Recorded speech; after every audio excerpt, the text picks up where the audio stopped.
পাকিস্তানকে শায়েস্তা করতে রণসাজে বেরিয়েছিল ভারতীয় বিমান বাহিনী।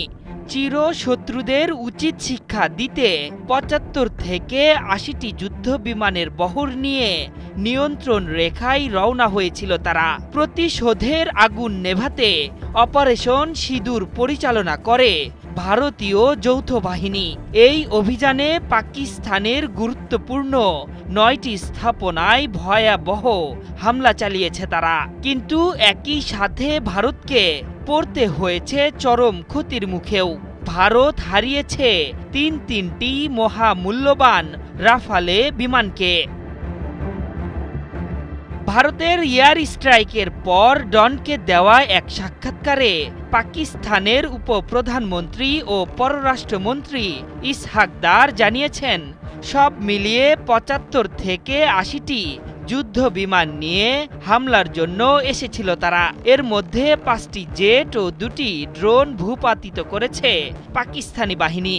এর মধ্যে ফ্রান্সের তৈরি অত্যাধুনিক রাফালে যুদ্ধ বিমান, রাশিয়ার Su-30 ও MiG-29 রয়েছে।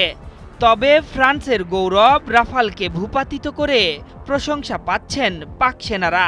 পাকিস্তান এসব যুদ্ধবিমান ভূপাতিত করার কাজে ব্যবহার করে চীনের নির্মিত J-10C, JF-17 থান্ডার যুদ্ধবিমান সহ স্বল্প এবং মধ্যপাল্লার আকাশ প্রতিরক্ষা মিসাইল। ভারতীয় বিমান বাহিনীর এমন ক্ষতি করেও বসে নেই পাকিস্তান বাহিনীও।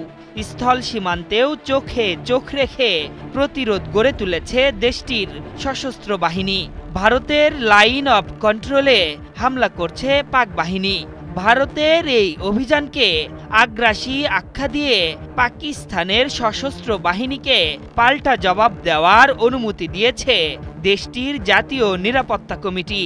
বুধবার পাকিস্তানের প্রধানমন্ত্রী শাহবাজ শরীফের নেতৃত্বে কমিটির একটি বৈঠক অনুষ্ঠিত হয়।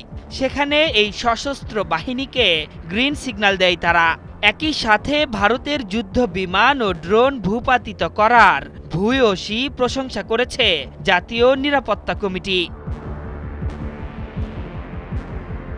কাশ্মীরের পেহেলগামে হামলার অভিযোগের তীর সরাসরি পাকিস্তানের দিকে ছুঁড়েছিল ভারত। মূলত তখনই আভাস পাওয়া গিয়েছিল দেশটির বিরুদ্ধে বড়সড় সামরিক পদক্ষেপ নিতে যাচ্ছে মোদি সরকার। দুই দেশের প্রস্তুতি সেই ইঙ্গিতও দিচ্ছিল।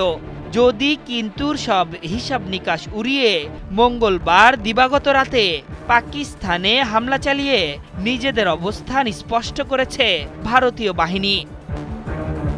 বার্তা সংস্থা রয়টার্স জানিয়েছে, ভারতের এই অভিযানে পাকিস্তানের অন্তত ২৬ জন নিহত এবং ৪৬ জন আহত হয়েছেন। পাশাপাশি দেশটির মসজিদ ও বিভিন্ন ধর্মীয় স্থাপনায় আঘাত হানা হয়েছে বলেও জানানো হয়েছে। আগামী ২৪ থেকে ৩৬ ঘন্টার মধ্যে ভারতের হামলার পাল্টা জবাব দিতে সশস্ত্র বাহিনীকে অনুমতি দিয়েছে শাহবাজ শরীফের সরকার। পৃথিবীর ভূস্বর্গ খ্যাত কাশ্মীর নিয়ন্ত্রণ নিয়ে এরই মধ্যে কয়েকটি যুদ্ধে জড়িয়েছে ভারত পাকিস্তান। আশরাফুল ইসলাম, ৭১।